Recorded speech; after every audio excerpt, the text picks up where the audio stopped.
वर्ण करने जा रहा हूँ। उद्धव ने कहा प्रभु आप जा रहे हैं, अच्छी बात है, हम आपसे तो आपके काम में तो कोई हम कुछ नहीं कर सकते, आपकी लीला है प्रभु। पर एक बात और बताना प्रभु, अगर तुम चले जाओगे संसार से तो फिर संसार से फिर दुख भय कष्ट रोग चिंताएं ये सब समा जाएंगी, तो फिर संसारियों का क्या होगा? फिर संसार के दुखों को नाश करने का क्या साधन होगा? कौन सा उपाय होगा? भगवान ने कहा उद्धव इसका भी उपाय है। कौन सा है? प्रविष्टो अयम श्रीमद् भागवतार्णव। भगवान की जो दिव्य शक्ति थी वो सारी की सारी शक्ति को लेकर के भगवान श्रीमद् भागवत में प्रवेश कर गए। बोलो भागवत भगवान की सारे के सारे भागवत जी में प्रवेश कर गए। उद्धव ये आज से बाद जो भागवत जी की कथा को पढ़ेगा, कथा को करेगा, कथा को सुनाएगा, कथा को करवाएगा, उसमें संसार के जितने भी दुख भय रोग कष्ट चिंताएं सब समाप्त हो जाएंगे, भगवान उसके पास आ जाएंगे। अच्छा, एक संत ने तो वो भी कहा है कि भागवत जी की पुस्तक को तुम अपने सिर पर उठा करके चल पड़ो तो ये देखने की जरूरत नहीं है कि भगवान आ रहे हैं कि नहीं आ रहे हैं। कैसे? बोले भागवत जी है बछड़ा और भगवान है गाय।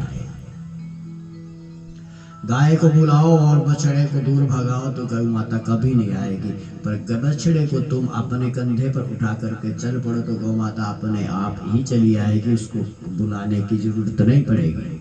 ऐसे ही भगवान है। तो इसीलिए जो इस पुस्तक को पढ़ेगा, सुनेगा, करेगा और करवाएगा,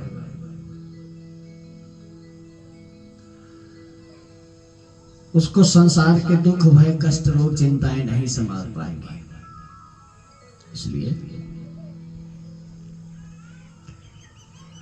भागवत जी की जो पुस्तक है वो स्वयं भगवान है। इसमें 18,000 श्लोक हैं, 12 स्कंद हैं, इनको मिलाकर के भागवत जी पूर्ण होते हैं। सच्चिदानंद रूपाय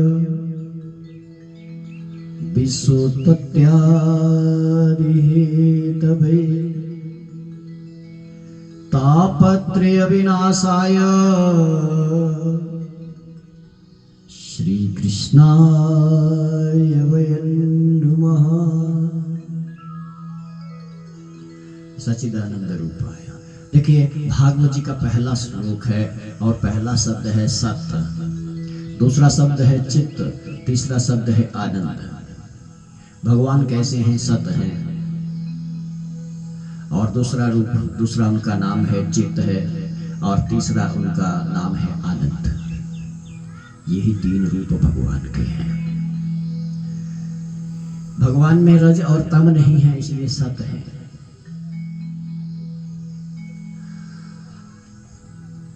मन और अहंकार भगवान को होता नहीं, इसलिए चित्त रूप में वो सदा विराजमान है। और एक बात और, परमात्मा आनंद के रूप में भी सदा विराजमान है। अच्छा, आनंद कौन सा है? हम आनंद मानते हैं अच्छा खाने को मिल जाए, आनंद अच्छा पहनने को मिल जाए, घर बढ़िया मिल जाए, मकान दुकान सब चीज चल पड़े तो आनंद। पर ये वास्तविक आनंद नहीं है। सच्चा सच्चा आनंद तो भगवान की कथा में। जो आनंद के सिंधु हैं, ये छोटे छोटे आनंद है संसार के, लेकिन जो आनंद मीरा ने पाया, जो आनंद नामदेव ने पाया, जो आनंद सुखदेव जी ने पाया, जो आनंद परीक्षित ने पाया, वो सच्चा आनंद है। जिस आनंद को पाने के बाद दुख नहीं होता। इसलिए भगवान का नाम सच्चिदानंद रूपाय विश्वोत्पत्त्यादिहेतवे तापत्रय विनाशाय श्री कृष्णाय वयं नमः। 3 रूप